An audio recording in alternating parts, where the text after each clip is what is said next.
సాధారణంగా పోలీస్ డిపార్ట్మెంట్‌లో ఇంటికి దూరంగా ఉండడం, పబ్లిక్ సర్వీస్ చేయడం, రాత్రి, పగలు, పండగలు, పబ్బాలు ఏముండవు. ఇది చూసిన తర్వాత తమ పిల్లలకి మంచి వేరే జాబ్‌లు పంపిద్దాం అనుకునే కాలం నడుస్తున్న టైంలో, కానీ మీ అబ్బాయిని కూడా మరి తిరిగి మీరు ఇదే డిపార్ట్మెంట్ తీసుకొచ్చి, అంటే ఆయన ఇష్టమంతా తీసుకొచ్చుంటారు. ఆయన ప్రస్తుతం ఏఎస్‌పీ పాడేరు ఉన్నారు. అయితే ఆయన సివిల్స్ వచ్చిన తర్వాత రెండోసారి కూడా ఐఏఎస్ వచ్చింది. కానీ సొంత రాష్ట్రంలో పనిచేయాలని ఉత్సాహంతో ఇక్కడే కంటిన్యూ అవుతుంది. ఫస్ట్ మీ డిపార్ట్మెంట్‌కి రాకముందు మీ యూనిఫామ్ అనేది బై ఛాన్సా, బై చాయిస్ వేసుకున్నారన్న ప్రశ్నకు ముందు మీ అబ్బాయికి ఏఎస్పీ వచ్చింది కాబట్టి మీ ఫీలింగ్స్ ఏంటి? ఆయనకి మీరు ఎలాంటి సూచనలు ఇస్తుంటారు?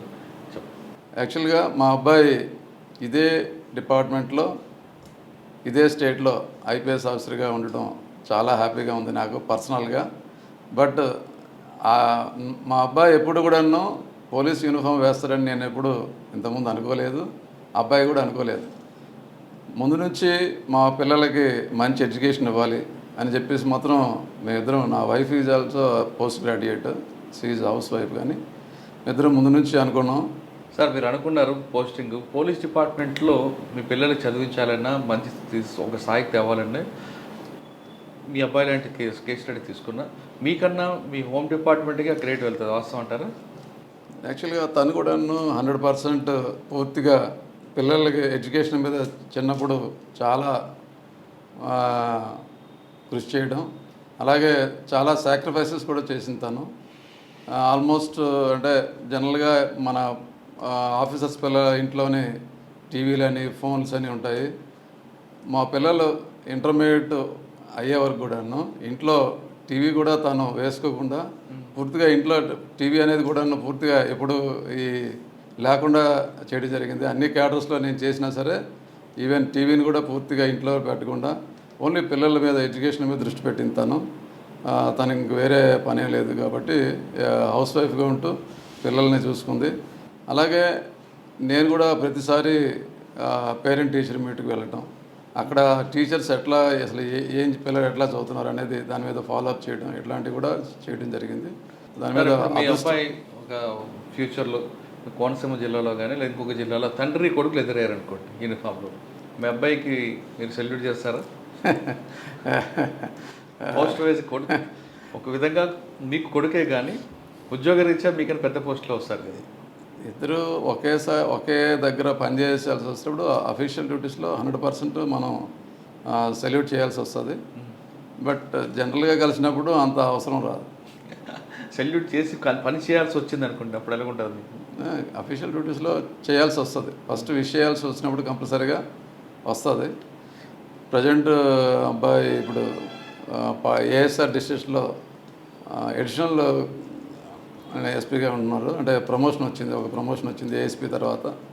మోస్ట్ ప్రాబబ్లీ అదర్ స్టేట్లో అయితే వీళ్ళందరికీ జిల్లాల ఎస్పీలు ఇస్తారు, బట్ మన స్టేట్లో ఈ కేటర్లో ఎడిషనల్ ఎస్పీ కేటర్లో ఉంచుతున్నారు. అంటే మీకు 4 సంవత్సరాలు సర్వీస్ ఉంది, ఇద్దరు కలిసి పనిచేసే అవకాశం వచ్చినప్పుడు సెల్యూట్ చేసి ఆయనతో పనిచేస్తే ఒక ప్రౌడ్గా ఫీల్ అవుతారా? చెట్ నా కొడుక్కి నేను సెల్యూట్ చేసి ఆయనకి రిపోర్ట్ చేయాలని అనుకుంటారా? అలాగేం లేదండి, అది చూద్దాం అది ఎట్లా వస్తుంది అనేది. బట్ దాని మీద ఇది ప్రొడిక్షన్స్ ఏం లేవు. యాక్చువల్గా అబ్బాయి ఐఐటీకి సెలెక్ట్ అవ్వడం జరిగింది. సెలెక్ట్ అయిన తర్వాత నేను అప్పుడు చెప్పాను, యాక్చువల్గా ఐఐటీలోని ఢిల్లీ ఐఐటీ కూడా వచ్చింది computer science, and Chennai IIT మన సౌత్ ఇండియాలో ఉంటుంది. అప్పుడు నాకు అనిపించింది, సరే జనరల్గా ఈ ఐఐటీ చేసి ఢిల్లీ వెళ్తే అక్కడ సివిల్స్ కోచింగ్ వెళ్ళొచ్చు అని చెప్పాడు. బట్ ఎప్పుడు కూడా నేను అసలు సివిల్స్ వైపు కానీ గవర్నమెంట్ జాబ్స్ కానీ చేయనని చెప్పాడు అప్పుడు. యాక్చువల్గా ఓన్లీ నేను కంప్యూటర్ సైన్స్, ఐఐటీలో కంప్యూటర్ సైన్స్ చేశాడు, ఐఐటీలోనే చెన్నైలోనే. నాదంతా వేరే ఫీల్డ్ నాదని చెప్పాడు. అది అయిన తర్వాత కంప్యూటర్ సైన్స్ అయిన తర్వాత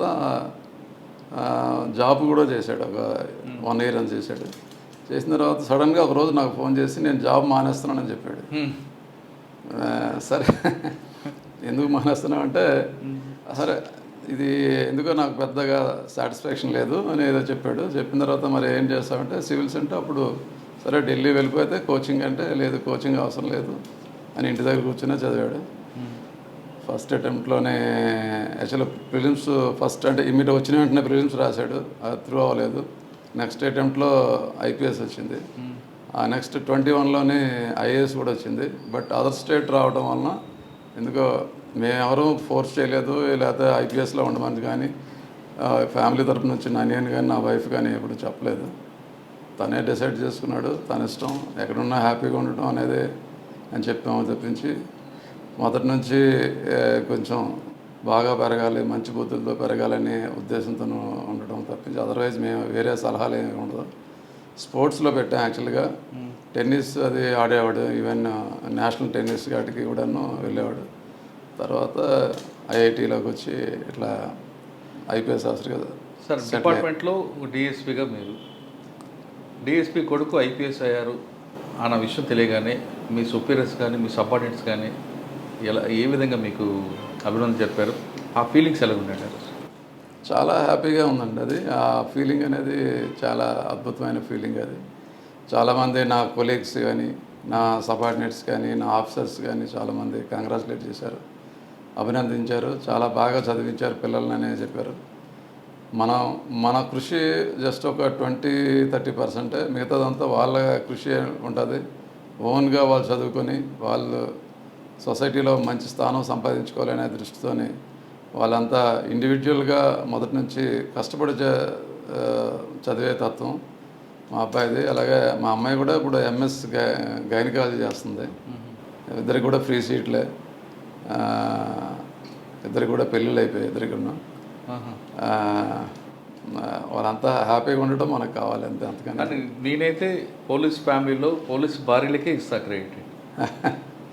ఎందుకంటే మీరు ఉద్యోగరీత్యా అక్కడెక్కడ ఉంటారు, వాళ్ళకి పండగంటూ పుట్టినరోజులుంటూ వాళ్ళకి ఉన్నా చేసుకోలేరు. ఆ టైంలో మీరు బందోబస్తులు ఇవన్నీ పిల్లలకి ఏమాత్రం తెలియకుండా జాగ్రత్తగా పెంచి వాళ్ళ దారి తప్పకుండా వాళ్ళని ఒక దారిలో తీసుకొచ్చారంటే పోలీసు భార్యలదే ఈ క్రెడిట్. ఎస్ అండి, వాళ్ళ తాలూకా పాత్ర చాలా ఎక్కువ ఉంటుంది. ఎందుకంటే మీరు డబ్బులు అయితే ఇవ్వగలరు కానీ ఈ టైం అయితే ఇవ్వలేరు కదా. నేను వైజాగ్ సిటీలో చేశాను స్టార్టింగ్ కెరీర్లోనే. ఫస్ట్